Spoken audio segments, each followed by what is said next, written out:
Okay, spoken language assessment is next week, and here are the two tasks that I suggested you use.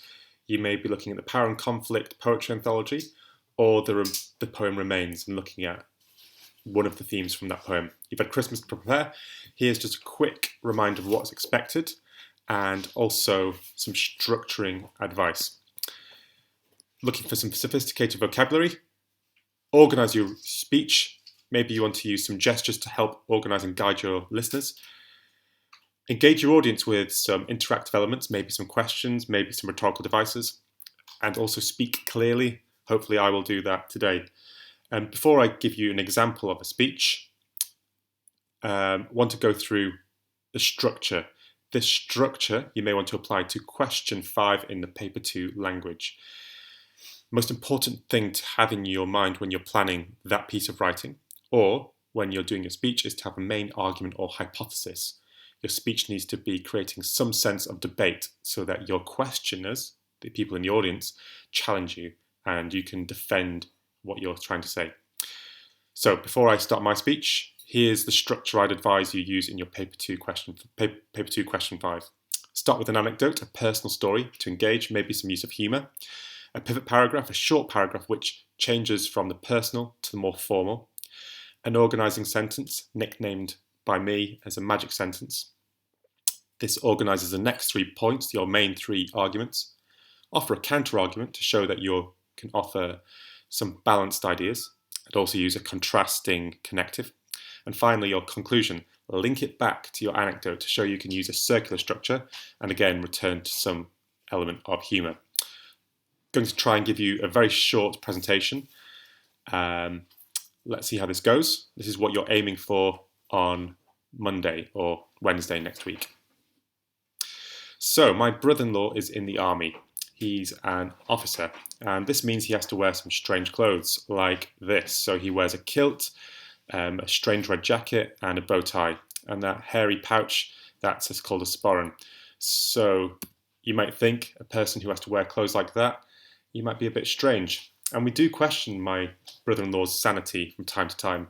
When he was growing up, this brother-in-law of mine as a teenager chose to paddle down the river in Canterbury on a piece of wood floated by an air mattress. He's also wrapped his friend's house in brown paper, making some joke about not giving a present. So we do often question the sanity of this brother-in-law of mine.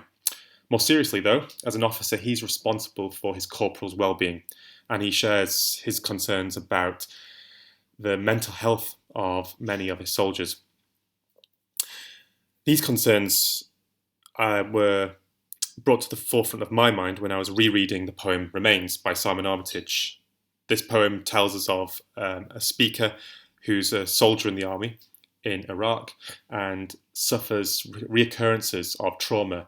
He suffers from post-traumatic stress disorder or PTSD after some violent action that he's been part of in Iraq. My argument today is that mental health is not taken seriously enough by the British Army or society, and I'm going to make 3 main points that the British Army does not, 3 main points about my hypothesis. The first is that the British Army does not help men to speak out. Secondly, the British Army does not perhaps do enough to prevent soldiers developing serious mental health problems. And thirdly, that creativity can help to restore the health, the well-being of soldiers in the army. Firstly, it's been shown in many social science studies that men struggle more to express their emotions, and because of some stereotypes about men being tough and unemotional, it's harder for them to speak out. And often some critics of the army argue that this stereotype of the strong silent male in the army prevents them from feeling comfortable with sharing their worries and concerns with their colleagues. So I think there's a culture change needed in the British Army there, where it's acceptable for men to speak out about their problems and how they're struggling. Secondly, prevention. The British Army should do more to screen men in their selection processes to ensure that they're prepared and aware of certain conditions which could arise in stressful situations. More training could be given to soldiers to strengthen their resilience as well. They're well prepared physically, so they're fit, they're strong, they can prevent injury occurring. But what about injuries to soldiers' mental states? This is something that is missing from the British Army's training. Thirdly, the British Army does provide extensive medical care for soldiers, including some for mental health, but creative options, creative solutions to help soldiers recover from mental health illnesses could be increased. That could be in the form of poetry, just like the poem that inspired this speech, where a soldier could express their views and commit them to paper and share them. And again, linking back to my previous point about helping men to speak out or in some way express how they're feeling. In contrast, there is some change in the British Army, and perhaps I'm wrong to argue that the British Army doesn't take it seriously. A former British Army officer, Prince Harry, has recently started a campaign trying to increase the awareness of mental health in the British Army, and not just about preventing PTSD, but also to increase the mental capabilities and strategic thinking within the soldiers and officers in the British Army. So perhaps mental health is becoming more of a focus, not only in society, but within the British Army.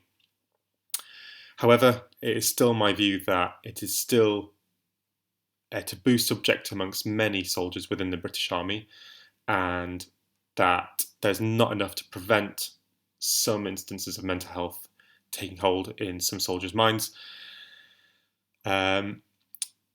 So I think there's a huge scope for soldiers and officers in the British Army to develop the range of solutions to this problem.